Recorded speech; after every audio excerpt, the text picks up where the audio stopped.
তো সেদিন আমি আমার পাখি মানে আমার হাজবেন্ড রে সেদিন একটা তরকারি বানাই খাওয়াইছিলাম, আর তরকারিটা হইছে করলা আর শস্যর তরকারি। তো আমার পাখির খাইয়া এতটা ভালো লাগছে, কালকে দেখি আবার করলা নিয়া আমারে কইতাছে সেদিনের মতো তরকারি আবার বানাইও। তো কালকে তো আর হইছে না, তো আজকে ভাবছি এটা বানাইমু। তো শস্য তরকারি বানাইতে হলে শস্য তো লাগবো, আর শস্যটা আমি অনেক আগে ভিজায় রাখছি, তার কারণ এদিকে যে শস্যটা পাওয়া যায় না, শস্যটা অনেকটাই শক্ত থাকে, তো সেই কারণে আমি অনেক আগে ভিজায় রাখছি যাতে তাড়াতাড়ি পেস্ট করতে সময় হয়ে যায়। তো আমি শস্য পেস্ট করিয়া শস্যটারে প্রথম ছাঁকনি দিয়ে ছাঁকছি, তার কারণ চালটা তো অনেকটাই শক্ত, এটা যদি আমি তরকারিতে দিই তাইলে আমার তরকারিটা তিত্তা হয়ে যাবে। করলা তো এমনিতেই তিত্তা, ছাল দিলে আরো বেশি তিত্তা হইব। তো ভাই দেবে আজকে আমি রান্না করতেছি শস্য দিয়ে করলার তরকারি আর বেগুন ভাজা। তো সবার আগে আমি বেগুন ভাজা করতেছি।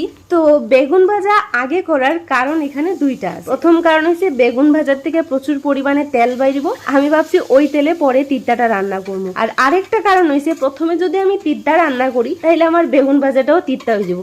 এটাই হইলো দুইটা কারণ। তো ভাই দেবে আমার বেগুন ভাজা হয়ে গেছে, আর তেলে আমি প্রথমে আলুটারে ফ্রাই করলাম। আমার তরকারিতে যে আলুটা লাগবো ওইটা আমি সবার আগে ফ্রাই করলাম, তারপরে ওই তেলে করলাটা আবার একটু ফ্রাই করলাম, তারপরে আর তেল দিছি না, যে তেল আসিল কড়াইতে ওই তেলের মধ্যে আমি একটু পাঁচফোড়ন দিয়া দিছি, আর শস্যর মধ্যে আমি আগেই একটা কাঁচা লঙ্কা, একটু আদা আর হলুদ আর জিরা দিয়া রেখে দিয়েছিলাম। তো ওই পেস্টটা তেলের মধ্যে দিয়া একটু ভাজাভাজি করিয়া আমি যা আলু করলা সবকিছু দিয়া একটু লবণ দিয়া ভালো কইরা এটিরে মেক করতেছি, যেটা আমরা অন্য রেসিপিতেও কইরা থাকি। এমন কোনো কঠিন কাজ না, জাস্ট একটু মানে আলাদা আর কি। তো তারপর আর কি আমার তরকারি তো প্রায় হয়েই গেছে, আর তারপর একটু গরম জল দিয়ে ঢাইকা দিলাম, বাস হয়ে গেল।